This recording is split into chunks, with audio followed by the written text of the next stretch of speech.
Olá, muito boa tarde. Hoje é quinta-feira, dia 1º de outubro de 2020. Eu estou aqui mais uma vez pedindo licença à senhora para entrar na sua casa, pedindo licença ao senhor para entrar na sua casa, pois está começando o programa Com Brasil Nordeste de hoje. Está tudo em paz aí com vocês?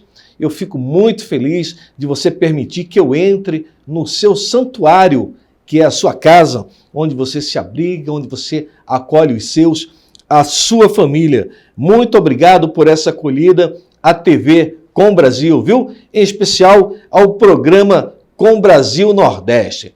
Olha, daqui a pouquinho, o giro de notícias. Também a segunda parte da entrevista que nós fizemos com o senador Jorge Cajuru, do estado de Goiás. Um jornalista brilhante, esportivo, e agora um senador muito combativo, polêmico até, né? O senador Jorge Cajuru. Daqui a pouquinho. Vamos falar também, o Marcelo Jorge vai trazer um giro falando sobre a presença do presidente Jair Bolsonaro, que está na região Nordeste. Vamos começar? Obrigado pelo carinho da sua audiência mais uma vez. Se puder, manda um WhatsApp pra gente. Eu quero saber de onde que você está assistindo a nossa programação, a programação da TV Com Brasil. O presidente Jair Bolsonaro está na região Nordeste, pousou na Paraíba, foi para o sertão de Pernambuco. Quem vai trazer um resumo da visita do presidente Jair Bolsonaro à região Nordeste é o nosso colega jornalista Marcelo Jorge. Marcelo Jorge, é com você. Olá, muito boa tarde, Sandro de Moura, todos que acompanham o programa Brasil Nordeste aqui na TV Com o Brasil. Olha, hoje é quinta-feira, 1º de outubro de 2020 e confirmando sua boa aprovação no Nordeste, o presidente Jair Messias Bolsonaro esteve novamente na região na manhã de hoje. Ele desembarcou por volta de 9h30 da manhã no aeroporto paraibano de Campina Grande. De lá, seguiu de helicóptero para o município de São José do Egito, no sertão de Pernambuco, mais especificamente no sertão do Pajeú.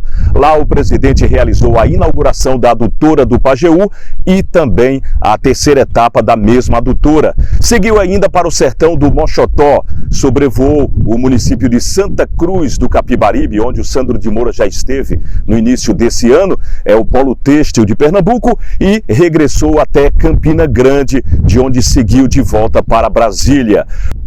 Do Nordeste para o Brasil Nordeste, Marcelo Jorge. Atendendo o pedido de um ouvinte, o jornalista Eduardo Negrão vai fazer o seu giro. Eduardo, é com você. Amigos do Brasil Nordeste e da Com Brasil, vamos falar sobre as eleições em São Paulo, a pedido do nosso espectador, o Hamilton das Lombadas, lá de Caraguatatuba, o rei das lombadas. Em São Paulo o cenário é o seguinte: Russomano lidera com 29%, o prefeito eleito Bruno Covas em segundo com 20%, bem distante para o prefeito eleito. Em terceiro lugar, Guilherme Boulos, o invasor, tem 9%. O ex-governador do estado, Márcio França, do PSB, tem 8% e está em empate técnico. E lá atrás, a deputada federal que traiu o Jair Bolsonaro, Joyce Hasselmann, com 2%. E o meu amigo André Matarazzo está fraquinho também pelo PSD, apenas 1%. Eduardo Negrão, direto de São Paulo. Obrigado, Natânia. Obrigado, Marcelo Jorge. Olha, como o Marcelo Jorge já colocou, cada vez mais forte a presença do presidente Jair Bolsonaro na região Nordeste. Nós que apresentamos o programa Com Brasil Nordeste e que desde o início do ano passado falamos da importância da aproximação do governo federal com a região Nordeste, porque quem ganha com isso é a população, nós ficamos muito felizes com a presença do presidente Jair Bolsonaro na região Nordeste. Vamos continuar girando? Kleber Araújo, do Rio de Janeiro. Boa tarde, Sandro de Moura. Na terça-feira, o plenário da Alerj escolheu os seus representantes para compor o Tribunal Especial Misto, responsável pelo julgamento do processo de impeachment de Wilson Witzel. Numa votação conturbada pelo viés ideológico, foram eleitos os deputados Alexandre Freitas, do Novo, Chico Machado, PSD, Dani Monteiro, PSOL, Valdec Carneiro, PT e Carlos Macedo, Republicanos, para apurar a denúncia de crime de responsabilidade contra o governo do estado fluminense. O Tribunal Misto é composto por 5 parlamentares e 5 desembargadores do Tribunal de Justiça do Estado do Rio de Janeiro. A escolha dos magistrados aconteceu na segunda-feira, através de um sorteio que indicou os representantes do Poder Judiciário.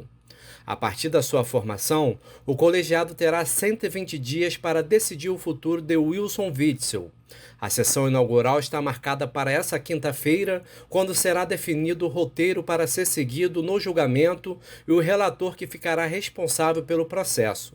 O Tribunal Misto será presidido pelo presidente do Tribunal de Justiça do Rio, o desembargador Cláudio Melo de Tavares, que terá direito a voto apenas em casos de empate. Kleber Araújo para o programa Com Brasil Nordeste. Olha, muito obrigado a você pelo carinho da sua audiência. Eu quero aproveitar e agradecer aqui ao Hamilton Rainho, que é de Caraguatatuba, ele que fez o pedido. O Eduardo Negrão já respondeu, comentando sobre as eleições de São Paulo. Um abraço, então, para Hamilton Rainho. Quero também mandar um abraço muito especial, muito carinhoso, para o Isânio Arley. Ele é cinegrafista, ele está em Imperatriz, no Maranhão, assistindo pela TV Claro, pela Claro TV. O Isânio, ele já trabalhou aqui no Distrito Federal como cinegrafista na NBR, a TV do Governo Federal. Isânio, um abraço a você, um abraço a toda a sua família, obrigado pelo feedback aí, tá bom, meu amigo? Muito bom saber que um colega está acompanhando a gente. Um abraço carinhoso. Vamos agora a um breve intervalo comercial e no próximo bloco nós vamos falar com o senador Jorge Cajuru, trazer a segunda parte da entrevista. O intervalo comercial de hoje ele é muito bacana, porque ele fala de uma live que nós vamos transmitir amanhã através dos nossos canais nas mídias sociais, Brasil Nordeste Oficial no YouTube, também no Facebook, e nós vamos passar um pedacinho do que vai acontecer aqui. Vai ser muito forró, com Pedro Saulo e Pati Carvalho. Coloca na tela da TV Com Brasil o que vai acontecer amanhã nas mídias sociais, a primeira live do Brasil Nordeste. Roda!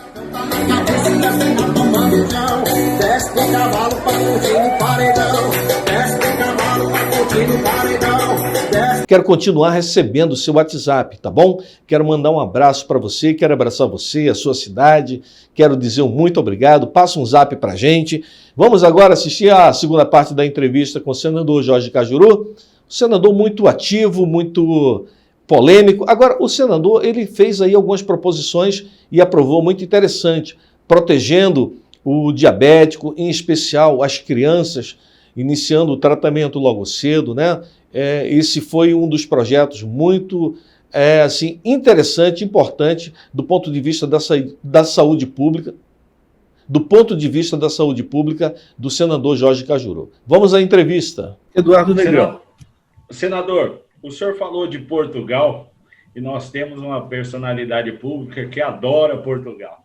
É o ministro do Supremo Gilmar Mendes. Mas, enfim, eu sei que o senhor... que é uma coisa mais extensa do que a CPI da Lava Toga. O senhor defende a CPI do Judiciário como um todo. Isso caiu no esquecimento ou ainda tem viabilidade política para esse tipo de investigação? Eduardo, Sandro, senhoras e senhores, nossos únicos patrões, eu pergunto a vocês, é ruim essa pergunta, colegas do Congresso Nacional ficam cada vez mais chateados comigo, mas, por favor, digam se eu estou mentindo. Nesse mundo de hoje, Jesus Cristo é de graça? Não. Não é. Para chegar até ele, você precisa de um intermediário. E que tal você doar 10% do seu salário, quando não 20%? Portanto, não existe almoço de graça. Essa sua pergunta, ela nos leva à única verdade que existe. Tudo isso aí, para acontecer, tem que ter contrapartida.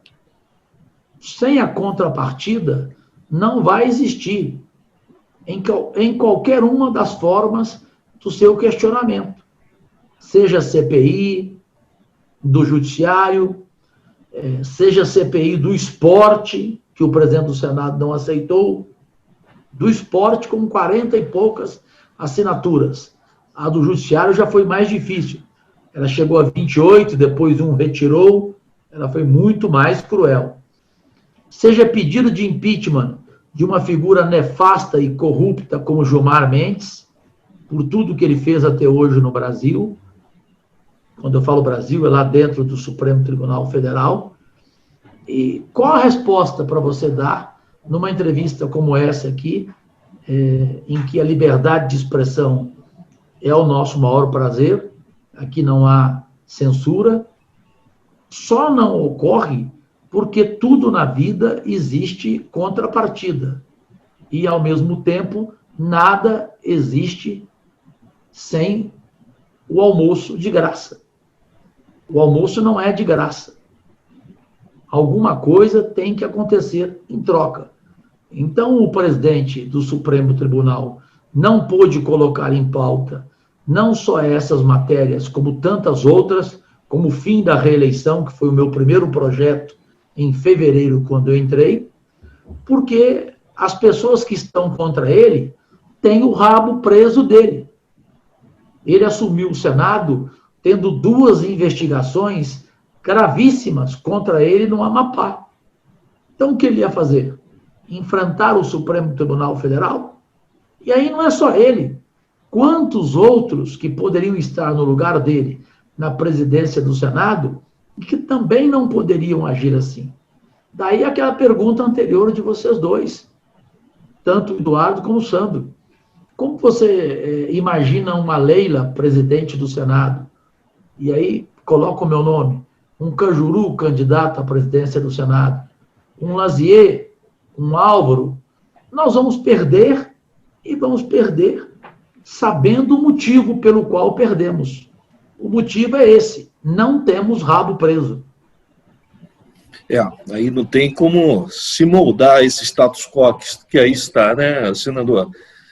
Senador, por falar em ser aplaudido em voo, o senhor é senador por Goiás, mas o senhor é uma figura que o Brasil inteiro conhece. Então, eu quero ir para a capital, maior capital do país, que tem uma comunidade nordestina enorme lá. A gente fala muito para a comunidade nordestina. Como é que o senhor vê um estado como esse, que é quase um país em paralelo, o estado de São Paulo, de uma forma tão degradante como essa que a gente viu, por exemplo, na Covid-19? Por que, na sua avaliação, por que tanto declínio? Se é que o senhor concorda que houve declínio, né, no estado de São Paulo. Em gênero, número e grau. Você tem toda a razão, Sandro. É muito frustrante para mim, pelo amor que eu tenho a São Paulo. Nasci no interior de São Paulo, a 54 quilômetros de Ribeirão Preto, e minha carreira toda foi formada em São Paulo. E, graças a Deus, consagrada. Trabalhei com quem eu quis, com os maiores nomes da televisão brasileira, os maiores talentos. E ver São Paulo hoje assim, de um lado eu fico feliz, porque é de São Paulo o maior público que eu tenho nas redes sociais, entre mais de 10 milhões de seguidores alcançados. São Paulo está na frente de Goiás, o estado pelo qual eu fui eleito. Portanto, é um amor incrível a São Paulo, que depois de ver e de concordar, e olha que eu sou totalmente adversário do PSDB, em sua maioria, porque o PSDB tem alguém que devia estar junto com Sérgio Cabral mofando na cadeia, o Aécio Neves. Para quem do outro lado não conhece o Aécio Neves, basta fazer Aécio Neves. Então esse é o PSDB, que tem Marconi e Pirillo, que para não fazer assim, eu faço assim. Roubou 20 anos Goiás. Um homem de patrimônio superior a 6 bilhões de reais. Mas esse aí o senhor deu uma surra nele nas urnas aí em Goiás, né, o senador? Eu coloquei no lugar dele, nos esquinos do inferno, em 5º lugar. Mas ele pode voltar ainda, né? Como o Aécio viu que perderia como senador e voltou como deputado federal e hoje nem aparece lá. Entra escondido, sai escondido. Ninguém pode vê-lo, porque tem vergonha do que ele já fez para o país. Então, mesmo sendo o PSDB, você não pode negar os bons nomes do PSDB, a começar por Franco Montoro, depois Mário Covas. Então, o PSDB foi dominando o estado de São Paulo. Só que até chegar hoje ao seu mais deplorável nome, que, na verdade, o partido dele tinha que ser o PT, o PP, Partido Progressista, ou o partido do Kassab, que não há nada mais deplorável como um homem da qualidade moral de João Dória. E eu sei porque eu trabalhei com ele, de 2000 a 2002, na Rede TV da TNU. Era um homem capaz de tudo. Até as entrevistas dele eram vendidas. Então, não há nada pior do que esse sujeito que hoje ocupa o governo de São Paulo, depois de ter declarado em cartório, registrado, quando eleito prefeito, que ele cumpriria o mandato dele por 4 anos. Então, um homem que é capaz de fazer isso, é capaz de fazer qualquer coisa. É triste ver São Paulo nessa situação. Tomara que modifique agora na eleição municipal e principalmente na eleição estadual de 2022, já que esse nefasto, soez, vulpino, homem público, deseja ser presidente da República. Pelo amor de Deus. Esse risco nós não corremos, senador, pode ficar tranquilo. O senhor deu um furo como jornalista na questão envolvendo também o governo de São Paulo, na prisão do ex-secretário de Transporte Metropolitano, Alexandre Baldi, e depois... Assistente de ladrão. A prisão até que não foi nada espetacular, mas a saída dele, a circunstância, eu gostaria que o senhor repetisse para a nossa audiência aquelas informações que o senhor obteve em primeira mão, como é que o ex-secretário Alexandre Baldi saiu da prisão temporária que ele estava. Primeiro, Evandro e Sandro, qual é a melhor maneira de definir Alexandre Baldi, secretário de Transporte de São Paulo? Assistente de ladrão, como definia Paulo Francis, o Sérgio Cabral. Assistente de ladrão. É isso que ele é. Segundo, como pode a 4ª maior cidade do mundo, que tem um orçamento entre os 2 ou 3? Terceiro, né? Estou perguntando aqui para o Roberto Gonçalves, meu diretor de comunicação. O transporte em São Paulo é o 3º maior orçamento da capital. Como pode, do Estado, né? Como pode alguém de Goiânia, que mal conhece São Paulo, virar secretário de transporte de São Paulo? Pode, por esquema, por quadrilha, por interesses escusos. O primeiro dele era o Detran, era emplacamento do Detran, que gera uma fortuna em qualquer estado. Já havia corrupção em Goiás, de bilhões de reais em emplacamento. Em Brasília, faltava São Paulo. E ele foi para São Paulo para isso. E eu, no dia 24 de junho de 2019, entreguei ao presidente Bolsonaro, e ele aceitou, um calhamaço assim de documentação, tudo que mostrava quem era o Dória e principalmente quem era o seu assistente de ladrão, dono da quadrilha de emplacamento do Detran, e que o diretor do Detran em São Paulo era o homem de confiança dele. Confiança que eu falo entre aspas. Era um homem de roubalheira dele desde o governo Temer, quando ele era ministro da cidade, e o senhor Maurício Alves da Paraíba era o presidente do Denatran, o Departamento Nacional de Trânsito.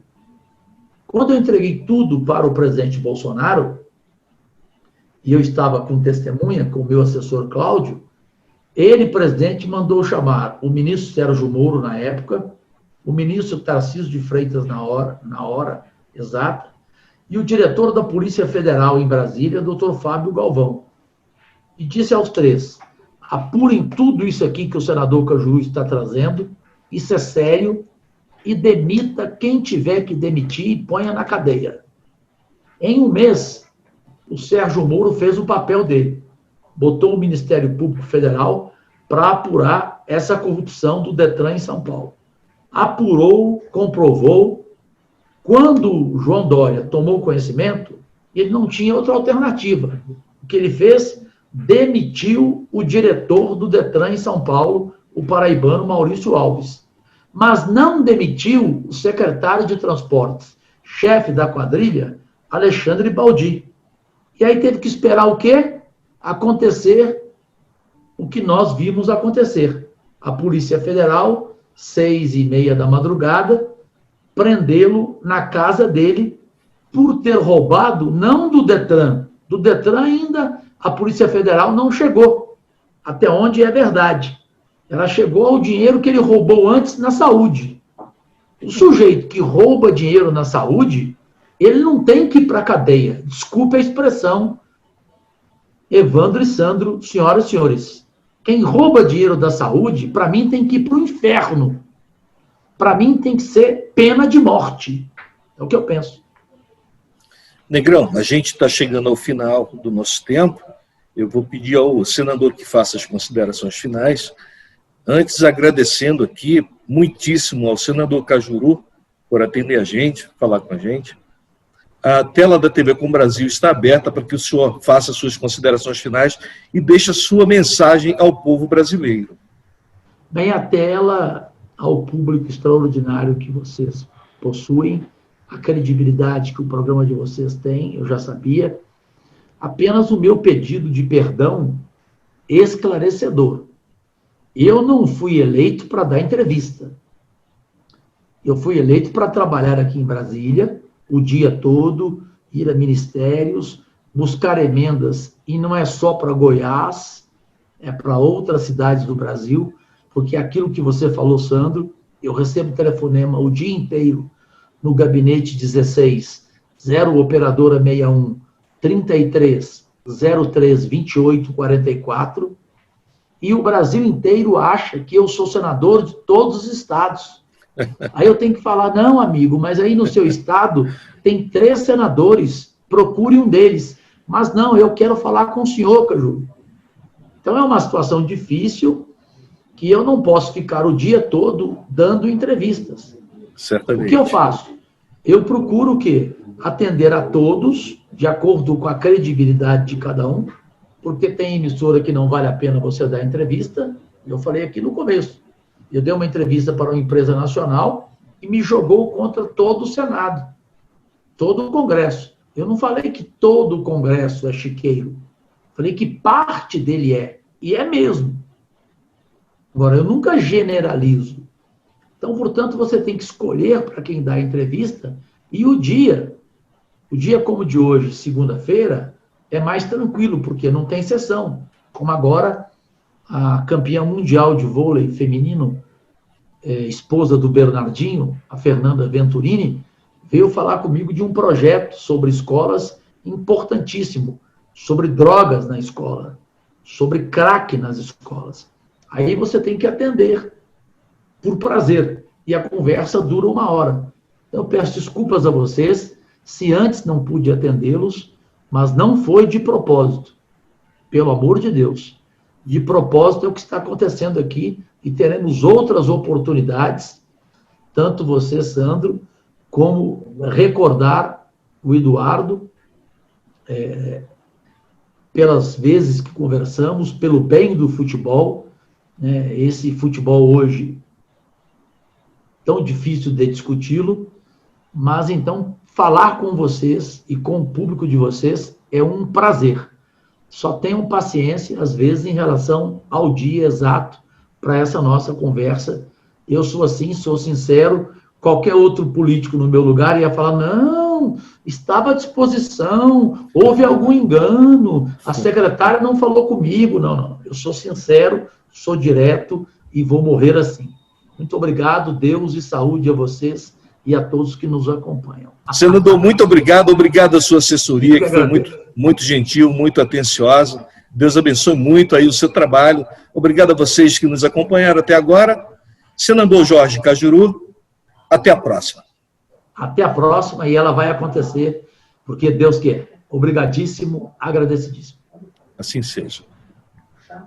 Queremos agradecer a assessoria do senador Jorge Cajuru por ter viabilizado essa agenda. O senador tem se recusado da entrevista para alguns órgãos de imprensa aí, porque, segundo ele, tem deturpado a sua fala. Mas aqui a gente coloca na tela da TV Com Brasil tudo que o nosso entrevistador fala com a gente. A gente não distorce, não tem pegadinha, como diz o nosso presidente Fernando Mauro, é tudo às claras, né? Então, muito obrigado à equipe do senador Jorge Cajuru. Se você faz parte de alguma assessoria política e você tem algo bom para dizer do seu candidato, está aqui. A tela do TV Com Brasil está aberta. O programa Com Brasil Nordeste, em especial os políticos da região Nordeste. Olha, estamos chegando ao final do nosso programa, mas hoje é um dia muito, muito especial.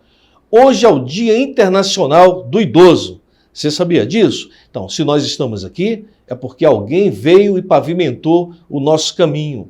Toda a nossa reverência ao idoso, ao cidadão sênior, no Brasil e no mundo.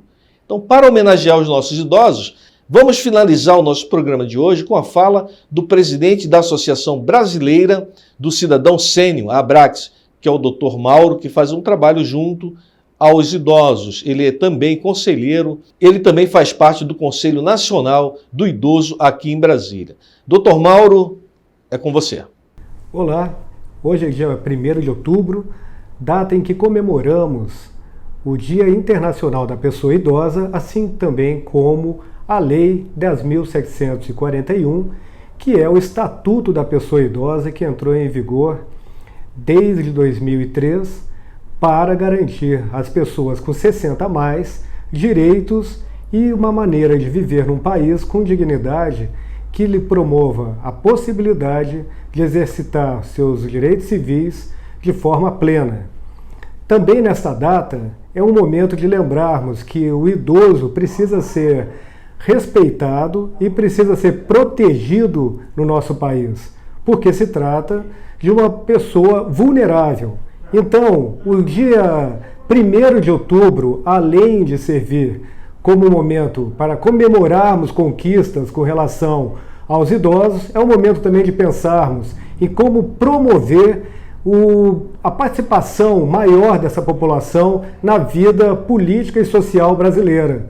Uma das maneiras de fazer isso é fomentar a participação das pessoas nos conselhos municipais, que é onde moram as pessoas com 60 a mais, e lá onde elas podem ter resposta das atitudes e das políticas públicas envolvendo prefeitura e Câmara de Vereadores dos municípios.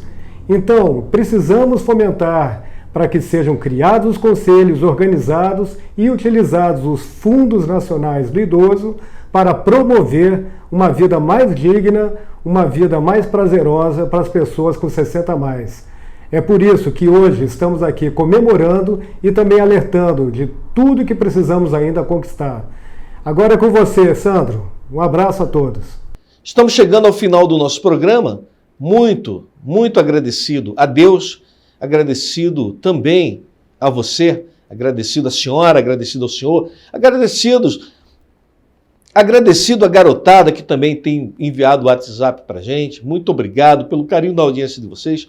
Amanhã estaremos aqui de volta com um programa muito legal e amanhã é dia da live, tá? A primeira live do Brasil Nordeste. Se você é empresário e quer colocar a sua marca nesta live, a primeira live do Brasil Nordeste, ainda dá tempo, faz um contato com esse telefone mesmo que está aparecendo aí no vídeo, telefone da nosso contato aqui do nosso programa, se identifica, fala que você quer participar da live, que a gente vai registrar, tá bom? Obrigado mais uma vez pelo carinho da sua audiência, um abraço carinhoso e até a próxima.